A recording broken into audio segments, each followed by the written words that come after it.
Assalamualaikum dear students, welcome to my YouTube channel We You Study with Me। जी students, कैसे हैं आप सब? अल्लाह ताला से दुआ है कि आप सब खैरियत से हों। आज की अपनी इस वीडियो में हम sociology 101 lecture wise MCQ series का लेक्चर नंबर 28 डिस्कस करेंगे। इससे पहले की वीडियोस मैंने आपको प्रोवाइड कर दी हैं। उम्मीद है कि आपको उनसे काफ़ी हेल्प मिली होगी और आप लोगों की जो फाइनल टर्म की प्रिपरेशन है वो भी अच्छी जा रही होगी। तो चलते हैं अपनी वीडियो की तरफ। आपको फर्स्ट एमसीक्यू है, structural functionalist suggest that family is the backbone of society. ठीक है, ये स्टेटमेंट ट्रू है। इसमें आपने ये याद रखना है कि किसने सजेस्ट किया है कि फैमिली जो है वो बैकबोन है सोसाइटी की, तो ये स्ट्रक्चरल फंक्शनलिस्ट ने। Social conflict paradigm consider the family central to the operation of society. अब सोशल कन्फ्लिक्ट जो पैराडाइम है वो उसने फैमिली को क्या कंसिडर किया है? Central to the operation of society. ठीक है, ये स्टेटमेंट ट्रू है और ये पास्ट क्विज में भी आया हुआ है। ये स्टेटमेंट देख के पूछा है कि ये मतलब ऑप्शन में फिर सोशल कन्फ्लिक्ट है और चीज़ें हैं, तो आपने इसको अच्छे से प्रिपेयर करना है। अब नेक्स्ट है, dash investigate how the family perpetuate social inequality. अब ये जो मैंने बोल्ड किए हैं ये मेन चीज़ आप लोगों की याद रखने वाली है। किसने इन्वेस्टिगेट किया है? कन्फ्लिक्ट थ्योरिस्ट के अकॉर्डिंग या कन्फ्लिक्ट थ्योरिस्ट ने कहा है कि किस तरह फैमिली जो है वो परपेचुएट सोशल इनइक्वालिटी है, यानी कि माशरती नाइंसाफ़ी थोड़ी उसमें जो है वो पाई जाती है। तो यहाँ पे ये आप लोगों ने तीन चीज़ें अब याद रखनी है। ये फर्स्ट थ्री जो एमसीक्यूज़ हैं ये आपके इंपॉर्टेंट है। ठीक है, यानी कि कन्फ्लिक्ट थ्योरिस्ट के अकॉर्डिंग फैमिली क्या है, इसी तरह सोशल कन्फ्लिक्ट के थ्योरी अकॉर्डिंग जो है वो फैमिली क्या है, और ऊपर हमने एक और देखा है स्ट्रक्चरल फंक्शनलिस्ट के अकॉर्डिंग फैमिली क्या है। How many important functions of family? 7। Which of the following is the function of family? अब वो जो 7 फंक्शन है वो तमाम मैंने यहाँ पे मेंशन कर दिए हैं, आप इनके नेम्स को अच्छे से याद रख लीजिएगा। एक ये चीज़ है कि पहला जो है वो ये है, regulation of sexual activity. Second है सोशलाइजेशन ऑफ चिल्ड्रन। थर्ड है रिप्रोडक्शन। फोर्थ है सोशल प्लेसमेंट। फिर care of the sick and elderly fifth पे आता है। प्रोटेक्टिव फंक्शंस 6 नंबर पे और इकोनॉमिक रिप्रोडक्शन 7 नंबर पे। ठीक है, अगर सीक्वेंस में पूछा जाए तो आपको सीक्वेंस याद रखनी है। रेगुलरिटी ऑफ सेक्सुअल एक्टिविटी, अब यहाँ पे ये जो आपका लेक्चर है ये थोड़ा सा ट्रिकी नहीं, मतलब कॉन्सेप्चुअल बहुत ज़्यादा है। मुझे लग रहा था कि इसमें से आपको डायरेक्ट एमसीक्यूज तो इतने नहीं आएंगे, लेकिन जो ये आपको पर्सपेक्टिव्स दिए हुए हैं इनसे रिलेटेड आपको कॉन्सेप्चुअल एमसीक्यूज वो बना के दे सकते हैं। ठीक है, तो मैंने फिर इसीलिए इनको टॉपिक वाइज ही जो एक एक टॉपिक्स में से जितने भी एमसीक्यूज आपके उसमें से इंपॉर्टेंट स्टेटमेंट निकल रही थी वो तमाम मैंने यहाँ पे लिख दी हैं। आपने इनको याद रखना है कि कौन सी स्टेटमेंट किस पर्सपेक्टिव से रिलेटेड है। ये भी अब फर्स्ट हम देखते हैं, regularity of sexual activity. A cultural norm for butting sexual relations और मैरिज बिटवीन सर्टेन किन। ये क्या है? Regulation of sexual activity. अब आपने इस स्टेटमेंट को याद रखना है और आपको ये भी याद हो कि ये किस पर्सपेक्टिव से रिलेटेड स्टेटमेंट है। Mostly marriage with close relatives like, ये ऑप्शंस दिए हुए मतलब पेरेंट्स ग्रैंड पेरेंट्स के, इनमें जो है वो इनके साथ जो शादी है वो मना की है। ठीक है, यानी वही ये आई थिंक मुझे याद है शायद 27 लेक्चर में मैंने मे बी और 26 में शायद मैंने वहाँ पे आपको ये एमसीक्यूज प्रोवाइड कर दिया था, बट ये अभी मुझे इस लेक्चर में से आपका मिला। ठीक है, तो ये भी ट्रू है। ये आपने याद रखना है कि किस किस के साथ प्रोहिबिटेड है मैरिज, तो ये पेरेंट्स ग्रैंड पेरेंट्स एंड्स, ठीक है, आंट्स, और ये सारी आपने इनको याद रखना है। नेक्स्ट चलते हैं, the incest taboo minimises sexual competition within families by restricting legitimate sexuality to spouses.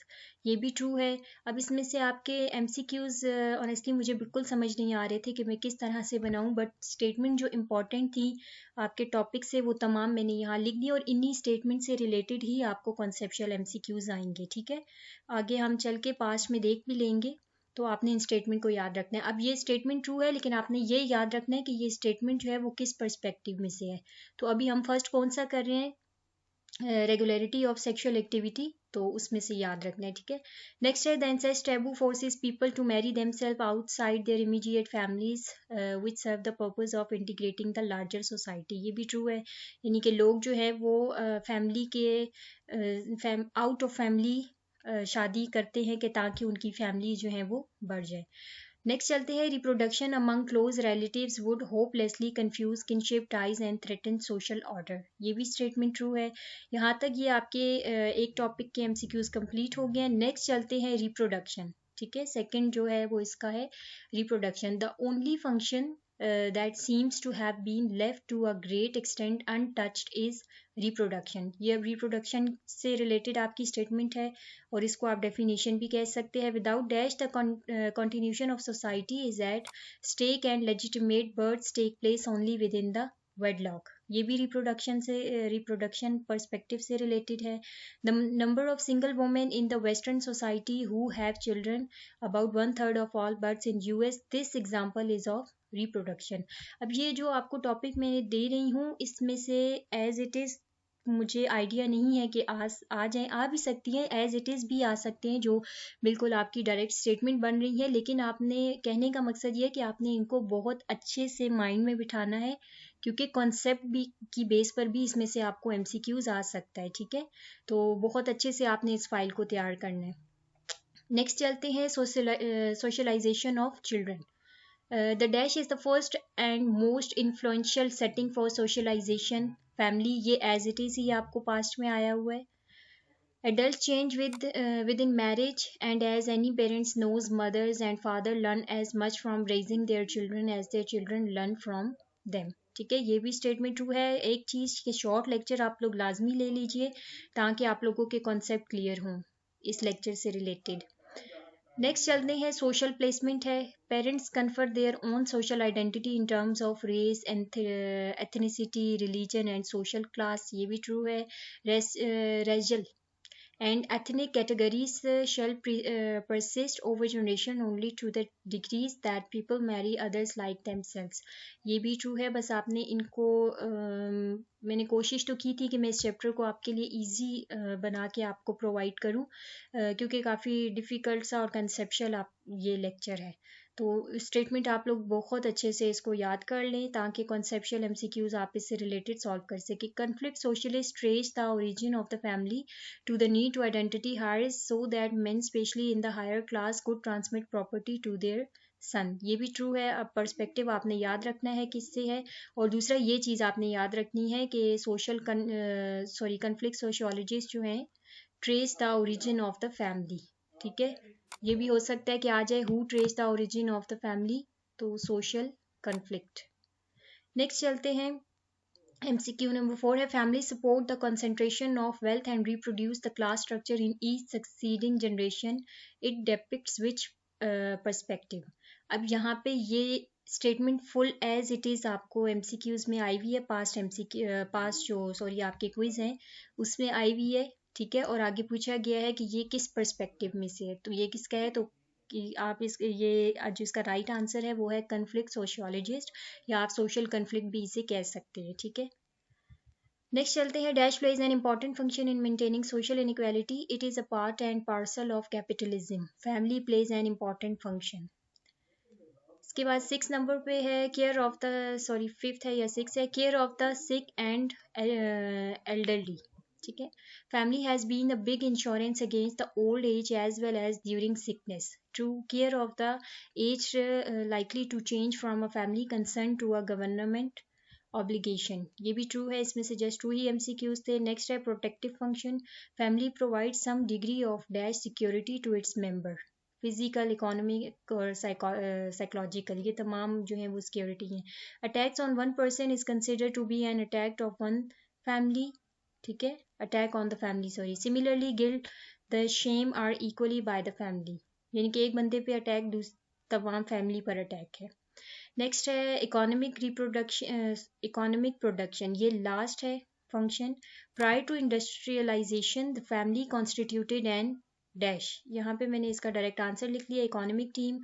Family members cooperated to producing what they need to survive. ये भी ट्रू है।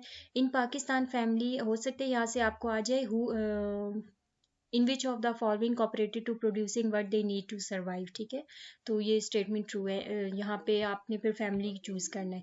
In Pakistan family still perform an important function at least in helping its members is establishing their careers and obtaining jobs. ये भी true है, और ये याद रखना है कि भाई कैरियर बनाने के लिए और जॉब के लिए प्रिपेयर कौन करती है, फैमिली का एक रोल होता है। जी अब चलते हैं आपके पास्ट एमसीक्यूज की तरफ।